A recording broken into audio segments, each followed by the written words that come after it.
scripture about David talking about a contrite heart. You know, a contrite heart, a broken spirit. This is something about the quality of your spirit. And you do it for yourself. You do it for yourself. You prepare your heart. You consciously do that. You pay attention to your heart. What's taking your heart? What are the things that take a hold of you?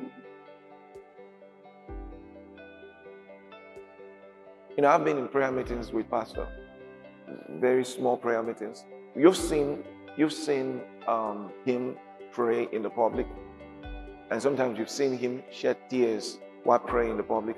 I've never seen Pastor pray privately without crying. Never. All the times I've been with him in prayer privately, in a few minutes, he's in tears. He's in tears. It's like that same little boy that used to walk on the streets of Ekoma is still there. When you're that way, you are rooted. You are rooted. You are rooted, grounded in love. Grounded in love. Why is this so important? When people are not rooted, they will lose the fundamentals. They will lose the fundamentals. What are the fundamentals? For instance, the Bible talks about love. It says it's the greatest. It's the greatest. Do you know you can get to the point where there will be such demonstrations of power in your life and you are away from love, and because of those demonstrations of the power of God and the gift of God in your life, you begin to neglect love. You know, you begin to neglect love. You can have such demonstrations of power, but still no love. And what did Corinthians say? What did Paul say in Corinthians? He said you are just an empty, instrument, cymbal, making so much noise. But that is the way God sees it, not the way you are seeing it. Because after all, your gift is giving you more exposure, and it seems like everything is fine until you hit something terrible. And by then, for most people, it's too late.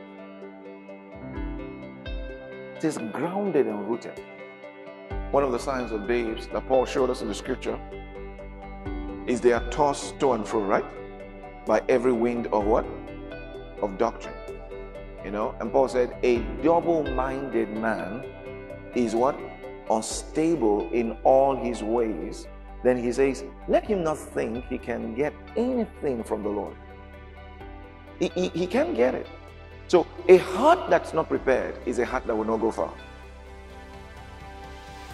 A heart that is not prepared is a heart that will not go far. If you study the scriptures, the Bible says for Jesus, at some point, he set his face like a flint.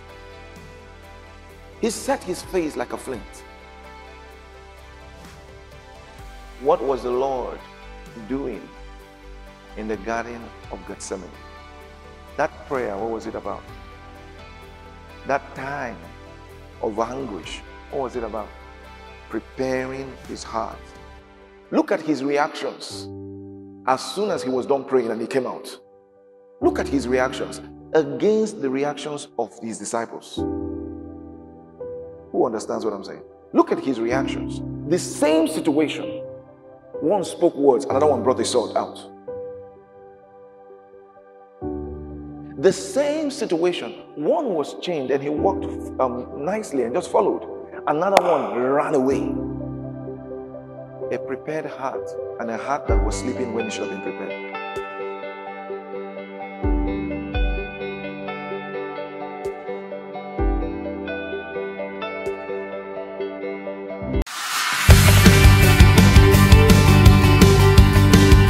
That you're not owing someone don't mean you are fine.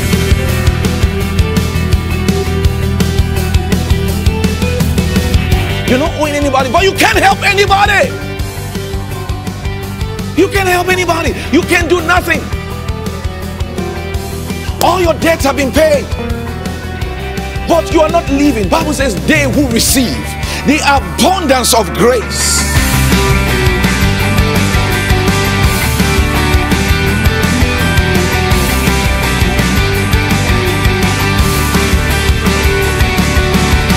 abundance of grace.